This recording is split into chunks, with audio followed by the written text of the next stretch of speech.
We're just a couple of days away now from what every year is one of the best weekends of college football, Rivalry Week.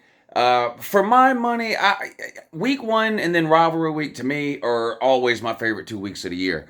Um, it's easy to look back after you've already seen games played and maybe pick out a week during the season that ended up being the best week of the season or something. But like going into a season or just in general, opening weekend and rivalry weekend are my two favorite weekends of college football. And man, we got some great games coming up this weekend. I'm going to go ahead and get probably the biggest one out of the way first. I'll do several of these preview videos about some of the bigger games. But Michigan on the road at Ohio State in Columbus. Great game last year, a game where everything was on the line for both teams, and Michigan just kind of steamrolled Ohio State. And there's no real need to revisit that game. Ohio State fans have been dreaming or having nightmares about that game for almost 12 months now, but Michigan just pushed Ohio State around. It was just a domination on the lines of scrimmage. Ohio State on roller skates. Michigan just way too physical for them last year. Ohio State has clearly made it a point of emphasis over the offseason with the changes they made defensively with the coordinator spot and all this year to become a more physical team. Really, with this one particular game in mind. Ohio State undefeated this season, Michigan undefeated this season. Both have looked really, really good at times. Like every other team in the country, though, they've had a few weeks where they kind of looked beatable. Both teams struggled a little last week, but every one of the top four struggled a little last week. Michigan hit a game-winning field goal. They hit three field goals in the fourth quarter to win that game. Michigan did against Illinois. Ohio State was up by 3 with 2 minutes to go against Maryland. Kicked another field goal and then had a late defensive touchdown to seal it. But the game, Michigan and Ohio State. I've gone back and forth on this one, really going all the way back to the offseason. I was very high on Ohio State in the offseason. I had them ranked number 1 in my post-signing day poll that I did in February. I had Ohio State number 1 in my post-spring game poll that I did in the end of April. I had them number 1 in my preseason poll that I did in August. And I've had them number 1 in my poll during the season for probably about half the weeks. And then when they weren't number 1, I've had them either 2 or 3, with Michigan either 2 or 3. And Georgia's been in that mix too. These are two really good teams. These are probably 2 of the best 4 teams in the country.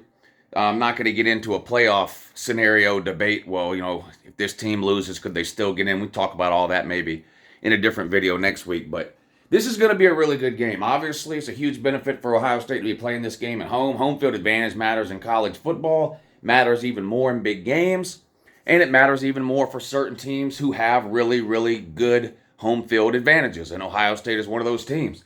Last year, the opposite was true. Michigan enjoyed the home field advantage last year, and it helped. Let's just go ahead and get the jokes about the weather out of the way. I checked the weather right before I made this video.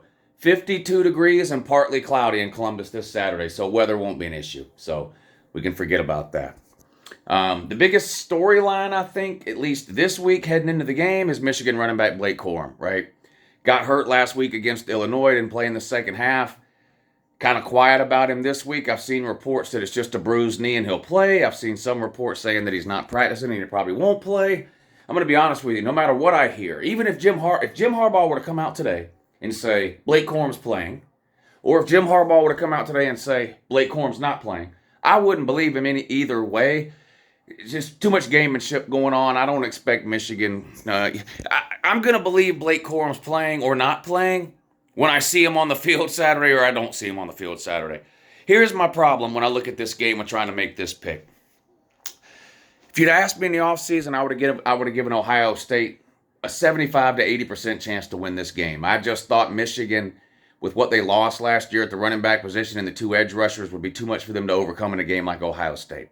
As the season went along, Michigan has been better than I thought they would be, particularly on defense.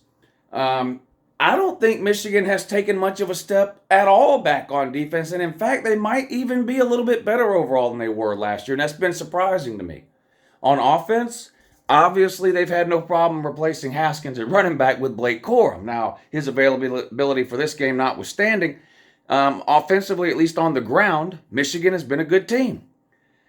I'm still a little bit hesitant about Michigan's ability to stretch the field and throw the ball, even though they've made the quarterback change away from McNamara into McCarthy. And I do think McCarthy's a better quarterback. I think he gives them some options, particularly with his legs, that he didn't have with the other guy. So I think they made the right decision. It just hasn't really translated to the downfield game that I kind of thought it would. Not that Michigan hasn't thrown the ball or anything, of course they have, but it hasn't been kind of to the extent that I thought it would be. And I gave Michigan some time over the season to kind of grow into that and develop into that, since they really didn't decide on their quarterback for this season until week 3. You remember they did the whole thing where McNamara was going to start game 1, McCarthy was going to start game 2, and then they were going to make a permanent decision starting in week 3 and going forward. Well, then the other guy got hurt, so the decision was made for him. But the passing game just really hasn't evolved like I thought it would. So, heading into the season, I said maybe Ohio State 75-80% chance to win. After watching Michigan play for a month or so, I said, you know what? Michigan might can do it again. Maybe Ohio State's only got like maybe a 60% chance to win. It's hard for me to pick Michigan in this game, not knowing for sure about Blake Corum. And here's my thing.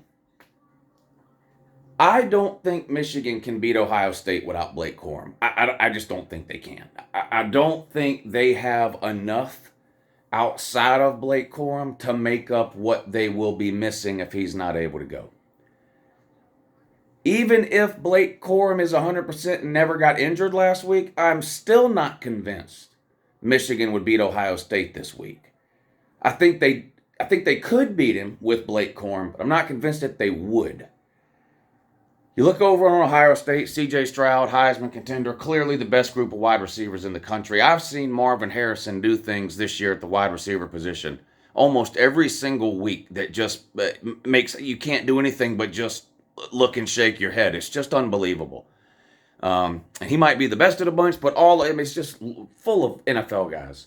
And that's with Jackson Smith-Njigba barely playing this year. And he was supposed to be their best receiver heading into the season. Marvin Harrison, Mekabuka, they've had some injuries of their own at the running back position, but they seem to be kind of getting healthy at the right time at the running back position, whereas with Michigan, it's sort of happening at the worst possible time with Blake Corum.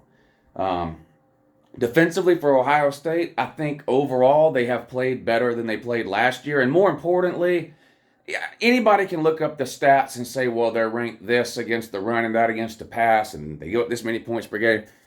When you watch Ohio State play, they are more physical defensively. They're more aggressive defensively. All of the things that I thought would happen with the change in D.C. Jim Knowles brought a certain style and attitude with him to Columbus. It's a lot of the same players on Ohio State's defense that were on the defense last year. And I remember saying last year about Ohio State's defense, it's not a talent issue. Check the recruiting rankings. They've got the guys. I think it's a coaching and sort of scheme and philosophy issue. And that's why bringing Jim Knowles in from Oklahoma State might have been the best coordinator hire in the whole country last offseason. And I do think it's paid off.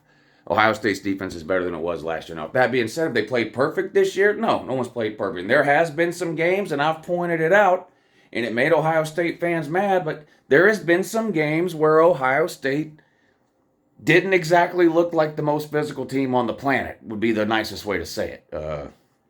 There's been some games where they got pushed around a little. Everyone's had games where they haven't played their best, and I get that. But with Ohio State, when it's pretty easy to point out and understand why they came up short last year from where they wanted to be, which was the Big Ten title in the playoffs, it was easy to identify what that was. They weren't tough enough. They weren't physical enough. They weren't good enough on defense. They weren't good enough on the lines of scrimmage. When it's that easy to know, and then you see those things pop up again this year, they stand out even more. With that being said, the game is in Columbus. It's not going to be cold, windy, or snowy, so they won't have that excuse like they tried to use last year. Home field advantage. The weather should be okay. I feel like C.J. Stroud in particular has been thinking about this game since the minute this game ended last season. I believe this is his last year at Ohio State. I think everybody knows he's going pro after this year. I don't think he wants to leave Ohio State winless against Michigan, and I don't think it's going to happen. I think Ohio State will get the win at home over Michigan. The Blake Corum thing is disappointing to me because as a college football fan, when I watch any college football game, I want both teams to be at full strength. But particularly a game of this magnitude, to have one of the star players, I mean, look, Ohio State fans hate Michigan. They have to. It's a state law. I understand that. Blake Corum is an amazing football player, and he's been one of my favorite players to watch this season. And in my opinion, he was a legitimate Heisman candidate. Now, I know it's hard for a running back to win it, but if they were going to invite a running back to New York this year for the Heisman, it 100% would have been Blake Corum, in my opinion. So I hate that he got hurt last week. And I don't have any idea whether he's going to be full speed 100%. I don't know if he's going to be limited in terms of number of plays and playing at 75%, or if he's not going to play at all. And because of that, I just can't pick Michigan to win the game. It's at home for Ohio State. I feel like if both teams were to play their best game, Ohio State would win. Close. Can Michigan win? 100%. Yes. This isn't a thing where I'm saying, oh, Michigan ain't got no chance. This game's already over. Ohio State's going to win by 100. Michigan's got a chance to win. These are two top 4 teams, in my opinion. Two really, really talented teams full of NFL players on both sides of the ball. Two pretty well-coached teams. Heisman candidates on both teams, right? Multiple Heisman candidates really on Ohio State, or at least Biletnikoff candidates at wide receiver. But the Blake Corum thing just gives me too much hesitation to be able to pull the trigger and pick Michigan in this one. That combined with, like I said, the home field advantage, the revenge factor, and the fact that I've watched a ton of Michigan and a ton of Ohio State this year, and I truly feel like if both teams played their best game, Ohio State would win a close one. So for that reason, for my pick on this game, I'm going to have to go with the Buckeyes and Ohio State. I think they win. Now, they're favored, depending on where you look, from 7 to 8 points in that range there. If Blake Corum plays, I would definitely take Michigan in the points, and say that, Ohio State wins a close one, but less than 7 or 8. I'm going to be honest, without Blake Corum, it's possible this game could get away from Michigan. And like I mentioned earlier when I was talking about Michigan's offense and the fact that I really haven't seen it develop, the passing game I'm talking about, like I thought maybe it would over the course of the season. I'm worried that if Michigan finds themselves down in this game by a couple of touchdowns in the second quarter, or even worse, the third quarter, and they sort of, put themselves in a spot where they have to start throwing the ball maybe more than they want, and they don't have a Blake Corum that they can lean on, I'm kind of worried this game could get away from Michigan. And if that happens, Ohio State's going to cover this 7 or 8 points. You got to be careful betting this game, right, because of the Blake Corum thing, obviously. If you think Blake Corum's going to play and you think he's 100%, you should probably take Michigan in the 7 points. And even if you're wrong, and Michigan loses, maybe they keep it close.